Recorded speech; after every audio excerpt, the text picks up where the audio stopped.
इसी बीच बड़ी खबर आपको भिलाई से बता रहे हैं। यहाँ पर पूर्व सीएम भूपेश बघेल के घर ईडी ने दबिश दी है। शराब घोटाले और महादेव सट्टा ऐप मामले में छापेमारी की गई है। 3 गाड़ियों में सीआरपीएफ के जवानों के साथ ईडी की टीम पहुंची है। सुबह करीब 5:30 पर ईडी ने दबिश दी। सूत्रों से मिली जानकारी के अनुसार 10 मार्च को भी ईडी ने छापेमारी की थी। 26 मार्च को सीबीआई ने छापा मारा था। पूर्व सीएम भूपेश बघेल ने एक्स पर पोस्ट किया है। ईडी आ गई आज विधानसभा सत्र का अंतिम दिन। अडानी के लिए तमनार में काटे जा रहे पेड़ों का मुद्दा आज उठना था। भिलाई निवास में साहेब ने ईडी भेज दी है। तो बड़ी खबर आपको बता रहे हैं। यहाँ पर पूर्व सीएम भूपेश बघेल के घर ईडी ने छापेमार कार्रवाई की है। इस खबर पर ज्यादा जानकारी के लिए हमारे साथ सहयोगी संवाददाता महेश साहू फोन लाइन पे जुड़ गए। महेश, ईडी ने पूर्व सीएम के घर छापेमारी की है, किस मामले को लेकर ये छापेमारी हुई है? भिलाई में जो है पूर्व मुख्यमंत्री भूपेश बघेल के घर पर छापेमार कार्रवाई की है। बघेल के निवास में जो है ईडी की करीब 12 अधिकारी पहुंचे। उनके साथ जो है बड़ी संख्या में सीआरपीएफ के जवान भी मौजूद है और वहां पर जो है अभी फिलहाल जो है लगातार जो कार्रवाइयां है वो जारी है। बताया जा रहा है कि कथित शराब घोटाला और महादेव सट्टा मामले पर ये जांच की जा रही है। इस मामले पर कहीं न कहीं जो है संदिग्धता पाई गई है। इस वजह से जो है वहां पर ईडी पहुंची हुई है। इसके पहले भी मार्च 2025 में भी ईडी ने जो है दबिश दी गई थी। इसके अलावा हम बात करें, इससे पहले भी सीबीआई भी दबिश दी गई थी। तो इस दौरान जो है कई दस्तावेज और नकदी रकम भी जब्त किए गए थे और नोट गिनने की जो है मशीन भी मंगवाई गई थी। फिलहाल जो अपडेट अभी सामने आ रही है, जिस तरीके से ईडी की कार्रवाई जो है अभी भी जारी है और वहाँ पर जो है तमाम जो कांग्रेस के कार्यकर्ता है वो पहुंचे हुए हैं। वहाँ पर लगातार जो ईडी के खिलाफ जो है नारेबाजी भी कर रहे हैं। लगातार वहाँ पर जो है नारेबाजी करते हुए नजर आ रहे हैं। लगातार जो है कांग्रेस के तमाम जो बड़े लीडर हैं, कांग्रेस के विधायक है, तो कांग्रेस के ये तमाम जो लीडर वो पहुंच रहे हैं वहां पर। जिस तरीके से आज ये निकलकर ये खबर जो है खबर निकलकर सामने आ रही है कि जो है चैतन्य बघेल जो भूपेश बघेल के बेटे हैं उनके जन्मदिन भी है वहां पर जो है। तो कहीं ना कहीं एक छुट्टिया का जो माहौल था वो कहीं ना कहीं यहाँ पर जो है ईडी के द्वारा डिस्टर्ब करने की यहाँ पर कोशिश यहाँ पर की जा रही है। कहीं ना कहीं एक बार कांग्रेस जो है भी हमलावर नजर आ रहे हैं। कांग्रेस के द्वारा जो प्रतिक्रिया सामने आ रही है, जिस तरीके से राजनीतिक प्रतिशोध यहाँ जो है देखने को मिल रहे हैं। फिलहाल अभी ईडी की कार्रवाई जारी है। देखना होगा ईडी जब बाहर निकलती है तो क्या कुछ दस्तावेज लेकर निकलती है, क्या कुछ जानकारी देती है, ये आने वाला वक्त ही बताएगा। महेश, क्या ये कार्रवाई सिर्फ भूपेश बघेल के घर तक सीमित है या अन्य ठिकानों पर भी कार्रवाई चल रही है? अभी फिलहाल जो है भूपेश बघेल के निवास पर ही ईडी ने जो है दबिश दी है, ये निकल कर सामने आई है। फिलहाल अभी ये और भी ठिकानों पर अभी कार्रवाई है, ऐसी कोई जानकारी सामने नहीं आई है, नहीं अभी कोई पुष्टि हुई है। लेकिन एक जानकारी सामने ही जो डीजे अग्रवाल है उनके यहाँ ईडी जो दबिश दी ऐसे करके जानकारी है। फिलहाल इस मामले पर भी पुष्टि नहीं हुई है, लेकिन फिलहाल ये कह सकते हैं कि अभी ईडी की जो टीम है वो वहीं पर पूर्व मुख्यमंत्री भूपेश बघेल के निवास पर अभी है, वहां पर भी कार्रवाई जारी है। लेकिन देखना होगा कि क्या कुछ आगे जो दस्तावेज है वो जब्त होते हैं और जो कांग्रेस कार्यकर्ता है वहां पर जो है बैरिकेडिंग जो तोड़ने की वहां पर भी कोशिश की जा रही है। देखना होगा कि क्या कुछ आगे जो है क्या कुछ खबर निकल के सामने आती है। महेश, क्या पूर्व सीएम के परिवार के किसी सदस्य से ईडी पूछताछ कर रही है या फिर पूर्व सीएम से भी ईडी पूछताछ कर रही है क्या? बिल्कुल, देखिए वहाँ पर जो घर में जितने भी सदस्य हैं पूर्व मुख्यमंत्री भूपेश बघेल के यहाँ, उनसे घर के लोगों से पूछताछ की जा रही है, उनसे बातचीत कर रहे हैं। किस तरीके से जो दस्तावेज उनसे खंगाले जा रहे हैं। हमने देखेंगे पिछले बार जब ईडी ने दबिश दिए थे मार्च 2025 में, तो उस दौरान जो है कई जो बड़े रकम मिले हुए थे, इसके अलावा कई दस्तावेज मिले हुए थे। इस दौरान जो है नोट गिनने की मशीन भी मंगवाई गई थी। तो इस बार भी जो है ईडी जो है पहुंची हुई है और बताया जा रहा है कि जिस तरीके से महादेव सट्टा एक मामला हो गया, शराब घोटाला मामला हो गया, तो इस तरीके से संदिग्धता पाई गई है, ऐसी आशंका जताई जा रही है। इसको लेकर कहीं ना कहीं जांच तेज कर दी है। देखना होगा जब ईडी की टीम बाहर आती है तो किस तरीके से। महेश, भूपेश बघेल या कांग्रेस की तरफ से कोई प्रतिक्रिया सामने आई ईडी की इस कार्रवाई को लेकर? बिल्कुल, देखिए कांग्रेस कार्यकर्ताओं और कांग्रेस की तरफ से जो प्रतिक्रिया सामने आई है। जिस तरीके से जब पक्ष और केंद्र पर सवाल उठाते हैं तब कब ये जब ईडी और आईटी सीबीआई को भेज दिया जाता है, उन्होंने साफ तौर से जो है भूपेश बघेल ने एक पर लिखा है। उन्होंने कहा है कि समनाथ में जिस तरीके से पेड़ कटाई हो रहा है उसके मामले पर हमने मुद्दा विधानसभा में उठाना था, उसके बाद जो है ईडी को साहब भेज दिया। इस तरीके से उन्होंने जो साफ तौर पर ट्वीट किया है। इसके अलावा जो पूर्व जो है कांग्रेस के मंत्री है उन्होंने भी ट्वीट करके उन्होंने कहा जिस तरीके से लगातार जो परेशान करने की कोशिश यहाँ पर भूपेश बघेल किए जा रहे हैं, लगातार जो भूपेश बघेल जो है जनहित की खबर तो मुद्दा को उठाया जा रहा है, उसको लेकर कहीं ना कहीं रणनीति तैयार यहाँ पर की जा रही है। महेश, छत्तीसगढ़ विधानसभा सत्र के मानसून सत्र का आज आखिरी दिन है। ऐसे में पूर्व सीएम और कांग्रेस नेता के घर ईडी ने छापेमार कार्रवाई की है। क्या राजनीतिक संदेश जाएगा? क्या आज विधानसभा में घमासान हो सकता है, विपक्ष नारेबाजी कर सकता है? बिल्कुल, देखिए आज जो है विधानसभा का अंतिम दिन है और कहीं ना कहीं आज भी हंगामे का आसार जो है देखने को मिला है, क्योंकि जिस तरीके से ईडी के जो छापेमार कार्रवाई है पूर्व मुख्यमंत्री भूपेश बघेल। महेश, आपको रोकना चाहूँ, हमारे साथ प्रवीण साहू जुड़ गए हैं, बीजेपी प्रवक्ता हैं। प्रवीण जी, बहुत बहुत स्वागत है आपका एशियन न्यूज में।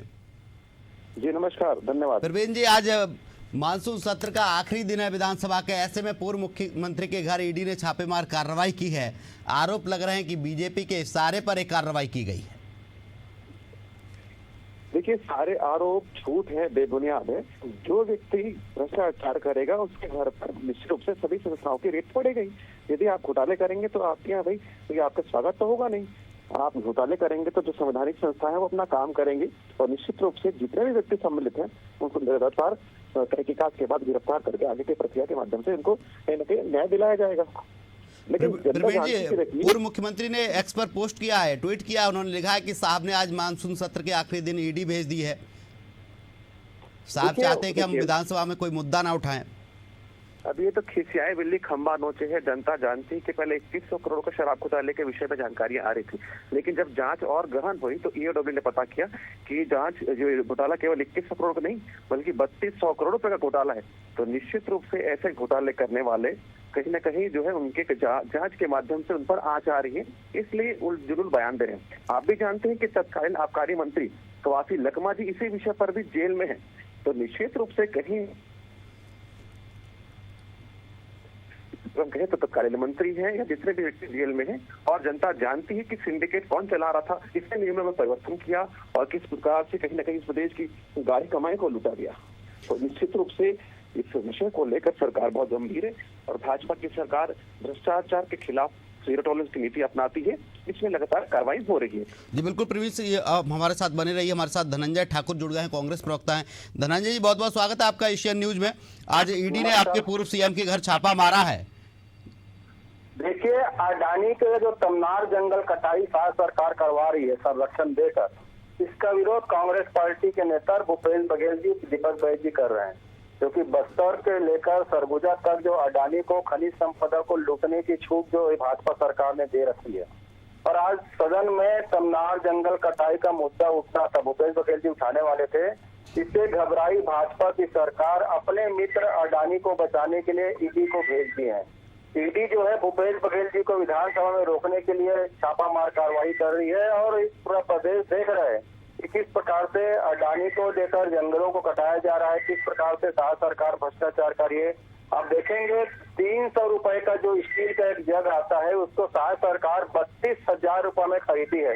1.5 लाख की टीवी को सरकार किस प्रकार से 10 लाख रुपए में खरीदी की है जेम पोर्टल के माध्यम से। युवा में 2 करोड़ रुपए का समोसा सरकार ने खा गया युवा दिवस के दिन पर। लेकिन धनंजय जी, बीजेपी आरोप ये लगा रही कि कार्रवाई निष्पक्ष है। ईडी जो कार्रवाई कर रही, महादेव सट्टा ऐप मामले में कर रही, भ्रष्टाचार के मामले में कर रही है, शराब घोटाले मामले में कर रही है, बीजेपी का इससे कोई लेना देना नहीं है। महादेव सट्टा देश में नरेंद्र मोदी की सरकार चलवा रही है। आज भी महादेव सट्टा सरकार चलवा रही है, बल्कि एक सिवा सट्टा चल रहा है जो सरकार चलवा रही है। आप देखेंगे शराब की गड़बड़िया घोटाला सरकार के संरक्षण में हो रहा है। 2.5 साल से इसी भारतीय जनता पार्टी हमारे नेताओं को आरोप लगा रही है। 2.5 साल में एक भी तथ्य सबूत प्रस्तुत नहीं कर पाए हैं और खुद मुख्यमंत्री विष्णु साय जी सदन में बोल चुके हैं। लिखित जवाब है। हमारे जब विधायक राम कुमार यादव ने पूछा क्या छत्तीसगढ़ में शराब घोटाला हुआ, तो आबकारी विभाग के जिम्मेदारी होने के नाते साय जी ने सदन में बोला किसी प्रकार से कोई आबकारी घोटाला, शराब घोटाला जैसे चीजें छत्तीसगढ़ में नहीं हुई है। ये सिर्फ झूठ और प्रोपेगेंडा है। जो नरेंद्र मोदी जी झूठ बोले थे छत्तीसगढ़ में आकर, जो भाजपा झूठ बोले थे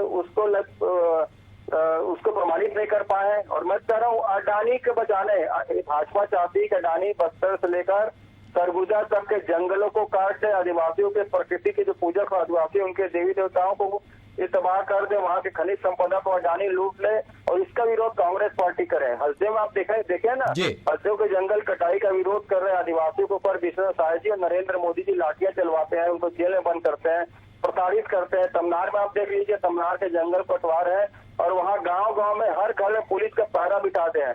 जी बिल्कुल धनंजय जी, प्रवीण जी हमारे साथ जुड़े हैं, उनसे सवाल ले लेते हैं। प्रवीण जी, जिस तरीके से कांग्रेस आरोप लगा रही खनिज संपदा को आप लुटवाना चाहते हैं, अडानी को फायदा करवाने के लिए, अडानी को ज्यादा फायदा हो इसीलिए आप ईडी की कार्रवाई करवा रहे हैं। देखिए, तो हास्यास्पद विषय है। जिस प्रकार हम कहें तो अडानी के कोल फील्ड को अगर कहीं न कहीं अनुमति किसी ने दी थी तो कांग्रेस की सरकार, चाहे वो तत्कालीन सेंट्रल गवर्नमेंट को या प्रादेशिक गवर्नमेंट ने करी, कांग्रेस की गवर्नमेंट ने ही दिया। और ये सारे आरोप मिथ्या है कि भाई ये विषय को हम कहीं ना कहीं डाइवर्ट करना चाह रहा हूँ। भाई आज विधानसभा पे आइए, भूपेश बघेल जी किसने रोका है? भाई मैं सरल दृष्टि पे कहूँ तो देखिए, जांच से कहीं न कहीं इनके ऊपर प्रवीण जी, घर पे ईडी की कार्रवाई चल रही है, आपको लगता है कि भूपेश बघेल को बाहर निकलने दिया जाएगा, विधानसभा तक आने दिया जाएगा, ईडी उन्हें पूछताछ के लिए रोक सकती है? जो कहते हैं ना, देखिए बार बार कहते हैं ना कि भाई हमारे पास तो सारे तथ्य हैं, सारे फैक्ट्स हैं, तो देखिए फैक्ट्स को रख दीजिए, ईडी आपको छोड़ देगी। लेकिन कहीं ना कहीं आपके कार्यकर्ताओं के, कांग्रेस के कार्यकर्ताओं तो फैक्ट रखने का मौका देना चाहिए प्रवीण जी। आप इस तरीके से कार्रवाई करवा देंगे तो सामने वाला फैक्ट लेकर आ कैसे पाएगा, रख कैसे पाएगा आपके सामने? आदरणीय महोदय, देखिए कार्रवाई हम नहीं करा रहे, एक संवैधानिक संस्था अपना काम कर रही है। लगातार जब भी संवैधानिक संस्था काम करती है, कांग्रेस को लोगों को आपत्ति होती है, इससे तो ईडी के कार्यालय के सामने प्रदर्शन करते हैं और ईडी के कार्रवाई को बाधित करने का प्रयास करते हैं। वही तो कहते हैं कि दूध का दूध और पानी का पानी निश्चित रूप से इस कार्रवाई के माध्यम से होगा।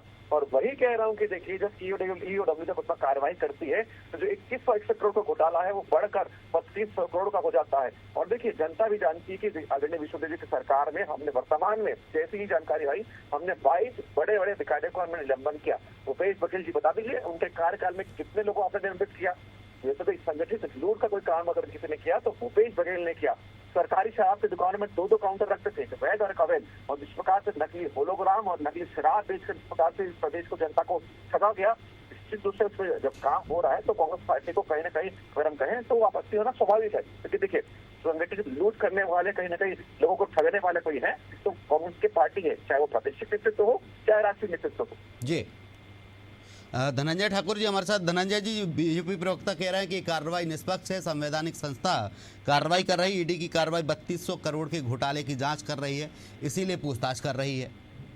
ईडी की कार्रवाई नरेंद्र मोदी के मित्र गौतम अडानी को जंगल काटने के खिलाफ जो लड़ाई चल रही है उसको रोकने के लिए किया गया है। अगर ईडी निष्पक्ष कार्रवाई करते तो आज गौतम अडानी। तो धनंजय जी, ईडी बीजेपी के इशारे पर नहीं चलती है, बीजेपी के अंडर में काम नहीं करती ईडी, निष्पक्ष संस्था है। निष्पक्ष संस्था है तो बताया ना, गौतम अडानी के खिलाफ जांच क्यों नहीं किया ईडी ने? आप ईडी के प्रवक्ता है क्या कि इनकर है, या ईडी के प्रवक्ता है तो बताइए क्या ईडी जो है गौतम अडानी के खिलाफ कार्रवाई क्यों नहीं कर रहा है? लेकिन धनंजय जी, आपको ये पता होना चाहिए कि ईडी किसी पार्टी के दबाव में काम नहीं करती है। मेरी बात, आप अडानी ईडी के प्रवक्ता है कि भाजपा के प्रवक्ता है कि इनकर? मैं किसी का प्रवक्ता नहीं, मैं एक पत्रकार हूँ, निष्पक्ष पत्रकार हूँ। होने के नाते आप कैसे कह रहे हैं ईडी कार्रवाई निष्पक्ष है? क्या गौतम अडानी के खिलाफ कार्रवाई क्या ईडी ने 3,000 करोड़ रुपए घोटाले का? क्या नरेंद्र मोदी सरकार के घोटाले के खिलाफ कार्रवाई क्या ईडी ने? आप अगर ईडी प्रवक्ता है तो सरकार जब आपकी थी धनंजय जी, इससे पहले सरकार आपकी भी रही है, तब ईडी के आपके लिए काम करती रही है। अगर हमारे पास ईडी रहेगी ना तो आज हम आपको चैनल बताते हैं जितने भ्रष्टाचारी भाजपा नेता मोदी सरकार के। नहीं तो आपकी भी सरकार रही है, ऐसा नहीं है, बीजेपी की सरकार अब आई, इससे पहले कांग्रेस की सरकार रही है। कार्रवाई किया? आप ईडी के प्रवक्ता है क्या? बताइए। नहीं, मैं ईडी का प्रवक्ता नहीं हूँ, मैं ये पूछना चाह रहा हूँ, इससे पहले कांग्रेस की सरकार रही थी, इससे पहले कांग्रेस की सरकार रही थी, इससे पहले कांग्रेस की सरकार रही थी, उस वक्त क्या कहा जाए कि ईडी कांग्रेस की थी? किस भाजपा ने छापा मारा? किसने दुर्भावनापूर्वक कार्रवाई की? बताइए चलिए आप। जो गलत काम करेगा पड़ेगा, बताइए। इतना उग्र मत होइए, और ये जो आप उग्र मत होइए, आप ईमानदारी से पत्रकारिता करिए, यही कांग्रेस ईमानदारी से पत्रकारिता करिए। भाजपा के प्रवक्ता ईडी धनंजय जी, अगर ईडी गलत कार्रवाई कर रही है तो आप न्यायालय की शरण में जाइए। आप कौन से बताने वाले हमको? हम क्या करना, हम क्या करेंगे? आपका काम सवाल पूछना है, आप क्या करेंगे? क्या कांग्रेस क्या करेगी क्या नहीं करेगी? बात करते हैं, आप क्या करेंगे? कांग्रेस की चीज है, और निश्चित रूप से आपको स्पष्ट हो रहा है कि कांग्रेस के बड़े नेता हो या प्रवक्ता। धनंजय जी, तो आप भी सर्टिफिकेट मत दीजिए कि ईमानदार कौन है बेईमान कौन है। कांग्रेस सर्टिफिकेट नहीं बांटेगी। सवाल क्या पूछना कांग्रेस क्या नहीं करेगी। सवाल अगर आपसे पूछा जाए तो गलत है। आप ये भूल जाते हैं कि सत्ता पक्ष में आप भी रहे, आपने भी सरकार चलाई है, आप ये भूल जाते हैं। आप एंकर हैं, सवाल पूछ सकते हैं। आप ईडी का बचाव कैसे कर रहे हैं? मैं ईडी का बचाव नहीं कर रहा हूँ। आप कैसे बोल रहे हैं निष्पक्ष कार्रवाई कर रहे हैं? आप क्या प्रमाण है? किस प्रकार से ईडी एक संवैधानिक संस्था है और एक संवैधानिक संस्था किसी के दबाव में काम नहीं करती है। कर दिए कि निष्पक्ष कार्रवाई कर, पहले आप बताइए क्या प्रमाण है आपके पास में? देखिए, संवैधानिक संस्था जब भी काम करती है उस पर ये प्रश्न उठा रहे हैं तो निश्चित क्या प्रश्न बताइए आपको? नहीं है। आपका प्रकार है क्या है? धनंजय जी, आप आरोप लगा रहे हैं अगर ईडी पे, तो ईडी के खिलाफ आप सबूत दीजिए कि निष्पक्ष कार्रवाई नहीं है। आप कौन होते हैं सबूत मांगने वाले? पहले बताइए हमको क्या करना, हम तय करेंगे। आप कौन होते हैं हमको पूछने वाले? हमारा काम है पूछना। हम भी जानना चाहते हैं कि ईडी अगर गलत कार्रवाई कर रही तो हम भी दिखाएं कि ईडी निष्पक्ष कार्रवाई नहीं कर रही, ईडी भी भ्रष्टाचार में लिप्त है। आप प्रूफ तो दीजिए ईडी के खिलाफ। एसीएन नहीं चलाएगा उस खबर को। आपने साहस क्षमता है, तमिलनाडु में जाके दिखाओ। आपके साहस क्षमता नहीं, आप प्रूफ दीजिए, हम चलाएंगे ईडी के खिलाफ। अगर ईडी भ्रष्टाचार कर रही है, ईडी अगर सरकार के दबाव में काम कर रही है तो आप उसका प्रूफ दीजिए। नौकरी चली जाएगी। आप क्या बात करते हो? नौकरी जाएगी चली जाएगी, लेकिन अगर ईडी के खिलाफ आपके पास प्रूफ है तो आप दीजिए धनंजय जी, हम उस खबर को चलाएंगे। हम दिखाएंगे ईडी के खिलाफ अगर ईडी ऐसा कुछ चला रही है तो। आप दबाव मत बनाइए, अगर प्रूफ है तो आप दीजिए धनंजय जी, अगर आपके पास प्रूफ है हम चलाएंगे। मैं एसीएन के मंच से कहता हूँ हम चलाएंगे, आप दीजिए अगर कोई भी प्रूफ है आपके पास।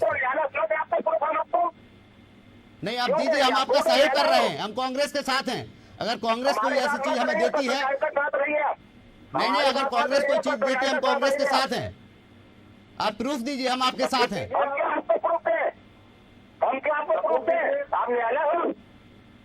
प्रवीण साहब जी हमारे साथ, बीजेपी प्रवक्ता। रोकना चाहूंगा धनंजय जी आपको। प्रवीण जी, जिस तरीके से आरोप लग रहे हैं कि ईडी जो कार्रवाई कर रही है, आपके सानिध्य में कार्रवाई चल रही है, बीजेपी के कहने पर एक कार्रवाई चल रही है, आप रोकने की कोशिश कर रहे हैं, किसी भी तरीके से अडानी को फायदा पहुंचाने की कोशिश कर रहे हैं आप। देखिए, साज को कैसे याद नहीं, निश्चित रूप से सत्य कभी कभी निश्चित रूप से पराजित कभी नहीं होता। आज जब अच्छी जांच हो रही है तो लगातार इनकी बौखलाहट इनके शब्दों को देखने को मिल रही है। आप लोकतंत्र के चौथे स्तंभ में आप कहीं ना कहीं महत्वपूर्ण आप दायित्व निभा रहे हैं और आप पर इतना गंभीर आरोप लगाना चाहे मीडिया के प्रवक्ता है, निश्चित रूप से चाहे कांग्रेस के हम प्रदेश के स्तर के हम बात करें, राज्य स्तर की बात करें, ये निश्चित मानसिकता है। और देखिए, लगातार कह रहा ना कि भाई सच रख दीजिए, यदि आपने गलत नहीं किया तो आप बाधित हो जाएंगे। लेकिन बार बार संवैधानिक संस्था की कार्रवाई को बाधित करना, उस पर कहीं ना कहीं उसकी कहीं निश्चित रूप से स्वायत्ता पर प्रश्न उठाना, ये निश्चित रूप से लोकतंत्र में कार्य नहीं है। और यही लोग हैं जो लगातार कहीं ना कहीं रैली निकालते कि हम संविधान बचाएंगे। और जो संविधान के अंदर जिस संवैधानिक संस्था ईडी का निर्माण हुआ है उसके अंतर्गत भी कार्रवाई हो रही है तो निश्चित रूप से कार्रवाई को होने दीजिए। लेकिन बार बार चाहे ईडी की कार्रवाई को बाधित करना हो या बार बार कहें तो ईडी के कार्यालय के बाहर प्रदर्शन करना हो, तो दिखाता है कि कहीं ना कहीं आपने बहुत कुछ गलत किया है। इसलिए आप नहीं चाहते कि ईडी जो है अपनी जांच निष्पक्षता पूर्वक करे। भाई जो व्यक्ति सच्चा रहता है, जो सच्चा रहता है वो किसी भी जांच से नहीं डरता है। लेकिन बार बार भूपेश बघेल जी प्रवीण जी, रोकना चाहूंगा। सुशील आनंद शुक्ला जी की प्रतिक्रिया सामने आई, वो सुनवाना चाहूंगा, दोनों को रोकना चाहूंगा। सुशील आनंद शुक्ला ने प्रतिक्रिया दी है, सुनवाना चाहेंगे। मोदी के मित्र अडानी के संगठित लूट के खिलाफ यदि कोई भी आवाज़ उठेगी तो केंद्रीय एजेंसियां वहां पहुंच जाएंगी छापेमारी करने के लिए। कुछ ऐसा ही आज छत्तीसगढ़ में हुआ है। तमिलनाडु में अडानी के द्वारा हजारों पेड़ों की कटाई की जा रही है। और पूर्व मुख्यमंत्री भूपेश बघेल बड़ी संख्या में विधायकों के साथ, कांग्रेसियों के साथ तमिलनाडु में विरोध करने गए थे। और आज इस मामले को लेकर कांग्रेस का विधायक दल विधानसभा के अंतिम दिन विधानसभा में सवाल खड़ा करने वाला था। और आज भूपेश बघेल के घर सवेरे 5:30 बजे नरेंद्र मोदी जी ने ईडी को भेज दिया। मतलब यह है कि पूरे देश में अडानी के लूट के खिलाफ आप कोई भी हो, यदि आप आवाज़ उठाएंगे तो आपके खिलाफ में ईडी, सीबीआई, आईटी तमाम केंद्रीय एजेंसियां लग जाएंगी। मतलब बेशर्मी का इससे बड़ा उदाहरण आप देख नहीं सकते। प्रवीण जी, जिस तरीके से आपने सुशील आनंद शुक्ला जी का बयान सुना, वो कह रहा है कि पेड़ों की कटाई का मुद्दा अडानी को फायदा पहुंचाने के लिए पेड़ों की कटाई की जा रही थी। इसका मुद्दा आज भूपेश बघेल विधानसभा में उठाने वाले थे, इसीलिए आपने आज सुबह सुबह उनके घर ईडी भेज दी है। प्रवीण जी, को डाइवर्ट करना चाह रही है। जनता भी जानती है किस प्रकार से नकली होलोग्राम और नकली शराब बेचकर भूपेश बघेल जी ने संगठित लूट किया और इस प्रकार से करते हैं तो पॉलिसी में परिवर्तन करके एसएल लाइसेंस का जो बंदरबाज किया, निश्चित रूप से कहीं नहीं उस विषय पर। प्रवीण जी, पेड़ों की कटाई का मुद्दा झूठा है क्या? पेड़ों की कटाई नहीं की जा रही है? भूपेश बघेल उसको लेकर जो आवाज उठा रहे थे, क्या वो सही नहीं है? इसकी अनुमति किसने दी? लगातार अगर हम कहें तो जब तत्कालीन पर्यावरण मंत्री जयराम रमेश जी थे, उससे तो उनके कार्यकाल में सारे विषय आए थे। तो भाई लगातार जनता जानती है कि लगातार जनता के हित में कोई काम अगर किसी ने नहीं किया तो कांग्रेस पार्टी ने नहीं किया। और देखिए, संगठित लूट के माध्यम से ही कांग्रेस पार्टी के आला कमान नेता है, चाहे अगर भूपेश बघेल जी हो या कवासी लखमा जी हो, सभी लगभग 3200 करोड़ का घोटाला किया। उस विषय पर बिल्कुल रोकना चाहूंगा आपको। धनंजय ठाकुर जी हमारे साथ कांग्रेस प्रवक्ता हैं। धनंजय जी, बीजेपी प्रवक्ता कह रहे हैं पर्यावरण मंत्री से परमिशन ली, उसके बाद ये पेड़ की कटाई की है उन्होंने। देखिए, बीजेपी के प्रवक्ता पढ़े लिखे होने के बाद अनपढ़ों की तरह बात कर रहे हैं। आपको याद होगा जयराम रमेश जी जब केंद्रीय पर्यावरण मंत्री थे तो हसदेव जैसे जंगलों को नो गो एरिया घोषित किए थे और उसको नरेंद्र मोदी ने हटाकर अडानी को फायदा पहुंचाने का काम किया है। और परमिशन इस देश में चाहे ट्रेन को बेचना हो, चाहे प्लेन को बेचना हो, चाहे भारत की फैक्ट्रियों को बेचना हो, चाहे जंगलों के खदानों को लूटने की अनुमति देना हो, नरेंद्र मोदी जी ने दिया है। सिर्फ इसलिए कि भाजपा को नरेंद्र मोदी और अडानी जो है पालते हैं। मैं तो कह रहा हूँ, तमनार के जंगल काट रहे थे, भाजपा प्रवक्ताओं के आगे पट्टी बंधा हुआ है। एक माह पेड़ के नाम से लगाने का नौटंकी करने वाले पूरे जंगल को अडानी को सौंप दिया है। लेकिन प्रदेश की जनता को बेवकूफ समझते हैं। भूपेश बघेल तमनार के जंगल कटाई का विरोध कर रहे हैं, हसदेव की जंगल का कटाई का विरोध कांग्रेस पार्टी दीपक भाई जी कर रहे हैं। आदिवासियों का खून विधानसभा सरकार बहा रही है, कुछ शर्म नहीं आता। और आज विधानसभा में तमनार का मामला उठना था और अडानी को बचाने के लिए पिछले साल नरेंद्र मोदी जी ने ईडी को भेजकर भूपेश बघेल को विधानसभा जाने से रोकने का काम किया है। ये कह रहे थे ना, ईडी की कार्रवाई पे क्यों दिल मिला रहे? अगर हम ईडी पे आरोप लगा रहे हैं तो भाजपा क्यों दिल मिला रही है? जवाब ईडी को देना चाहिए। ये क्या ईडी के प्रवक्ता है कि भाजपा के प्रवक्ता है? ईडी किस प्रकार से गलत कार्रवाई कर रही है? हम तो जांच तो होगी। भाजपा के प्रवक्ता ईडी के प्रवक्ता बन गए क्या? ये क्यों माफ कर रहे हैं? हम ईडी के लोग आके जवाब दें हमारे आरोप का।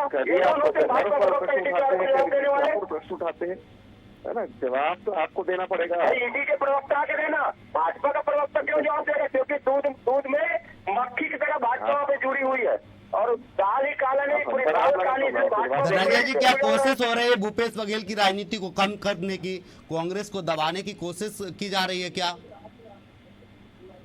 हेलो, प्रश्न है धनंजय जी, क्या कांग्रेस को दबाने की कोशिश कर रही बीजेपी या फिर भूपेश बघेल की राजनीति को कमजोर करने की कोशिश कह सकते हैं आप? निश्चित तौर पर देश में नरेंद्र मोदी जी के तानाशाही, नरेंद्र मोदी जी के अत्याचार और नरेंद्र मोदी जी के गलत नीतियों का विरोध कांग्रेस पार्टी सड़क से लेकर सदन तक कर रही है। वहाँ राहुल गांधी के खिलाफ 32 एफआईआर दर्ज किए गए हैं, कांग्रेस के नेताओं के खिलाफ ईडी भेजा गया है। प्रदेश में भूपेश बघेल के खिलाफ लगातार षड्यंत्र रचा जा रहा है, दीपक बैस के खिलाफ षड्यंत्र रखा जा रहा है, कांग्रेस के नेताओं के खिलाफ एफआईआर हो रहा है। नरेंद्र मोदी की जो तानाशाही है, इसके खिलाफ कांग्रेस के नेता सड़कों पर है। और अडानी के दलाली में भाजपा के लोग इतने अंधभक्ति में डूब गए हैं, इनको कट रहा तनमार का जंगल नहीं दिखता, हसदेव में आदिवासियों का खून जो भाजपा सरकार बहा रही है ये इनको नहीं दिखता है। और अब ईडी पे सवाल उठा रहे हैं तो भाजपा पेट में दर्द क्यों हो रहा है? ये साबित करता है कि चोर मौसरे भाई है, ईडी जो है भाजपा के लिए काम कर रही है। जी बिल्कुल, अभी रुकना चाहूंगा, आप दोनों हमारे साथ बने रहिए। पूर्व मुख्यमंत्री भूपेश बघेल का बयान सामने आया, सुनवाते हैं आपको। ये कितना भी ताकत लगा ले, भूपेश बघेल न टूटेगा न झुकेगा। ये लड़ाई लड़ेंगे, सत्य की लड़ाई है। बिहार में इलेक्शन कमीशन के माध्यम से मतदाताओं को काटा जा रहा है, वहाँ प्रजातंत्र की चीरहरण कर रहा है, तो दूसरे तरफ विपक्ष के नेताओं को दबाने के लिए ईडी, आईटी, सीबीआई, डीआरए का उपयोग कर रहे हैं। लेकिन अब देश की जनता जान चुकी है, समझ चुकी है। प्रवीण जी, आपने पूर्व मुख्यमंत्री भूपेश बघेल का बयान सुना, वो कह रहे हैं विपक्ष को दबाने की कोशिश की जा रही है, इसीलिए ईडी को भेज देते हैं। आप ये बताइए, जब जब कार्रवाई होती कांग्रेस नेताओं पे हो रही है, बीजेपी नेताओं पे कार्रवाई नहीं हो रही ईडी की, सवाल इसीलिए बीजेपी कांग्रेस उठा रही है।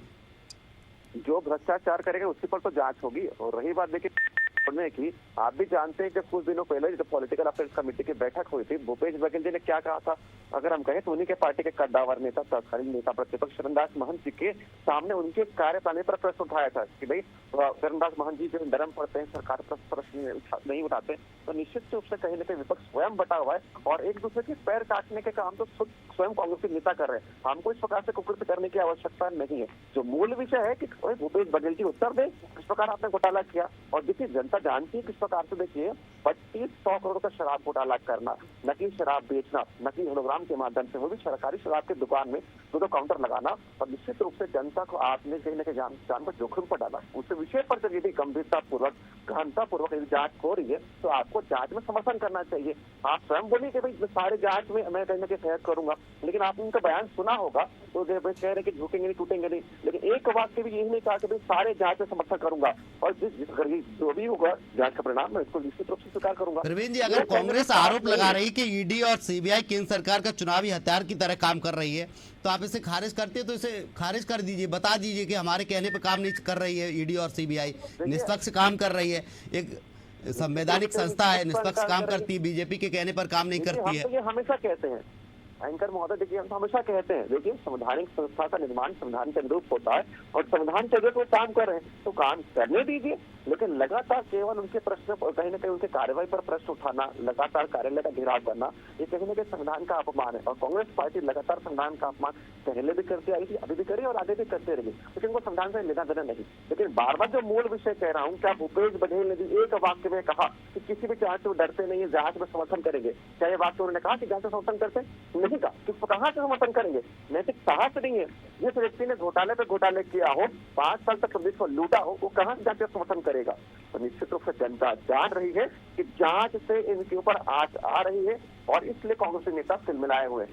जी, धनंजय ठाकुर जी हमारे साथ, कांग्रेस प्रवक्ता। धनंजय जी, अभी आपके पूर्व मुख्यमंत्री का बयान सामने आया, वो कह रहा है मैं जांच में पूर्ण सहयोग करूंगा, लेकिन ईडी की तरफ से दबाने की कोशिश की जा रही है। जांच में सहयोग करने की बात तो पूर्व मुख्यमंत्री कह रहे हैं, कर ही रहे। तीसरी बार ईडी की छापामार कार्रवाई हुई है भूपेश बघेल जी के यहाँ, और अभी बड़ी बात कर रहे थे ना भाजपा के प्रवक्ता, नितिन गडकरी इनके नेता है, बड़े नेता है, नरेंद्र मोदी से भी ज्यादा सीनियर नेता है। अब उनका बयान आया था, देश में 3 लोगों के परसेंट के पास पूरी देश की संपत्ति है, गरीबी बढ़ी है, जो राहुल गांधी जो बात के समर्थन कर रहे हैं। और मैं तो कह रहा हूँ ना, ईडी के कार्यवाही पर अगर हम सवाल उठा रहे हैं तो भाजपा क्यों तिलमिला रही है? इससे समझ में आता है ना इनकी मंशा क्या है। अरे ईडी आकर जवाब दे, पक्ष निष्पक्ष है कि इस कार्रवाई का हम ईडी पे सवाल उठा रहे हैं, हम सीबीआई कार्रवाई तिलमिला भाजपा रहे। समझ में तो आता है ना कि दाल में कुछ काला नहीं, पूरी दाल काली है। भारतीय जनता पार्टी की सरकार अब जो है, ना तो संघ पे उनको भरोसा है, अपने कार्यकर्ताओं पर भरोसा है, भाजपा नरेंद्र मोदी को। उनको तो ईडी सीबीआई आईटी दम पर विपक्ष की आवाज दबाना है, लेकिन जितने बार दबाने की कोशिश करेंगे उतने बार हम जोर से सामने आकर नरेंद्र मोदी की तानाशाही के खिलाफ खड़े होंगे, साथ सरकार के भ्रष्टाचार को उजागर करेंगे। अरे 32,000 रुपए का स्टील का जग आप कहीं सुने होंगे? विश्व में कहीं स्टील का जग 32,000 रुपए में मिलता है एक नग, ये खरीद ली है। 1.5 लाख की टीवी को 10 लाख में साथ सरकार खरीद रही है। 2 करोड़ रुपए का समोसा खाकर योगा करने के दिन में साथ सरकार, इससे ज्यादा भ्रष्टाचार क्या चाहिए? इनके मंत्री है लक्ष्मी रजवाड़े जी, 40 करोड़ रुपए का रद्दी घोटाले फंसे हुए हैं। देखिए तिमिलाल शुरू हो गए ना, ये भ्रष्टाचार है। और ईडी मोदी सरकार के आधे मंत्री और सरकार के आधे मंत्री जेल में होंगे, इसमें साहस है क्या? मैं जवाब देना कि लक्ष्मी रजवाड़ी ने 40 करोड़ का घोटाला किया। प्रवीण जी सुन लीजिए, प्रवीण जी सुन लीजिए, प्रवीण जी सुन लीजिए, चोरों की बात निकलेगी, पोल इनकी खुले चिल्लाएंगे, बोले लक्ष्मी रजवाड़ी ने 40 करोड़ घोटाला किए होता है उसको 2 करोड़ रुपए का समोसा खाकर साई जी योगा के दिन क्या कार्रवाई की आपने उसमें? यहाँ पे 200 करोड़ रुपए का लेन देन करके तहसीलदार को ट्रांसफर किया, आरोप लगा है। क्योंकि चोरों की पार्टी है भारतीय जनता पार्टी, भ्रष्टाचारियों की पार्टी भारतीय जनता पार्टी, और ईडी जो है भ्रष्टाचार हटाने को बचाने की आई है। बिल्कुल, प्रवीण साहू जी से सवाल लेंगे, रोकना चाहूंगा धनंजय जी आपको। प्रवीण जी, दाल में कुछ काला या फिर पूरी दाल काली है जिस तरीके से आरोप लग रहा है? लेकिन मैं तो कहता हूँ ना कि घोटाले किए इसमें दलाल काली है, और बार बार इनका आरोप लगाना ये दिखाते हैं कि भैया कहीं ना कहीं जांच में समर्थन नहीं कर दीजिए ना जांच, क्यों आप कर रहे हैं? जांच हो रही है, क्यों आप बोला रहे हैं? अरे क्यों बोला रहे हैं? घोटाले किए इनके नेता, केवल घोटाला ही किया, इसमें जब भी जांच होती है इनको आपत्तियां होती है। अरे जांच होने दीजिए ना धनंजय जी, वो क्यों ला रहे हैं?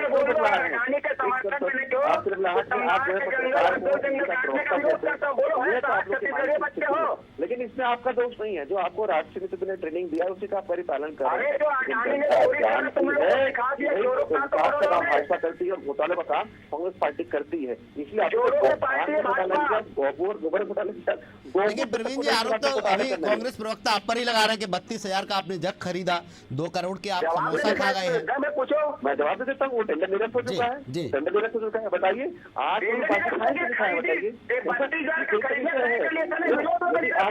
धनंजय जी जवाब ले लीजिए, जवाब दे रहे हैं प्रवीण साहू जी, जवाब दे रहे हैं, बता दीजिए प्रवीण जी। एंकर महोदय सर्वरित है, यदि कुछ अनियमितता पाई तो टेंडर को कैंसिल कर दिया। आपने 8 करोड़ में बोरेबाजी खाया कि नहीं खाया? तो लगातार नहीं, आप अभी ये जवाब दे दीजिए। 32,000 का जग खरीदने की बात धनंजय ठाकुर कर रहे थे, बोले 2 करोड़ का समोसा भी खा गई बीजेपी। मैं तो कह दिया ना कि भाई देखिए लगातार दुकान से वो समोसा खरीदे गए थे 2 करोड़ के, जो आपने खाए हैं। जो टेंडर जो कार्यक्रम हुआ उस पर खर्चे हुए हैं, लेकिन ये बताइए छोटे से कार्यक्रम में 8 करोड़ जनता जान रही थी भैया, आप बात दिखा के सोच रहे थे कि जनता को उम्र बना देंगे। 75 पार का नारा दिया था आपने, 35 तक पार नहीं कर पाए, जनता ने आपको हाफ कर दिया कि जनता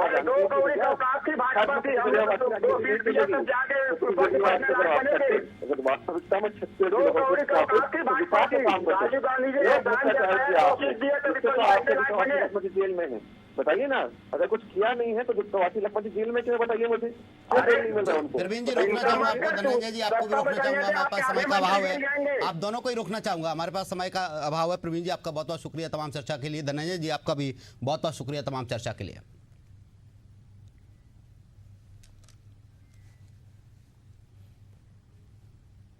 तो आपको बता दें पूर्व सीएम भूपेश बघेल के घर ईडी ने छापेमार कार्रवाई की है।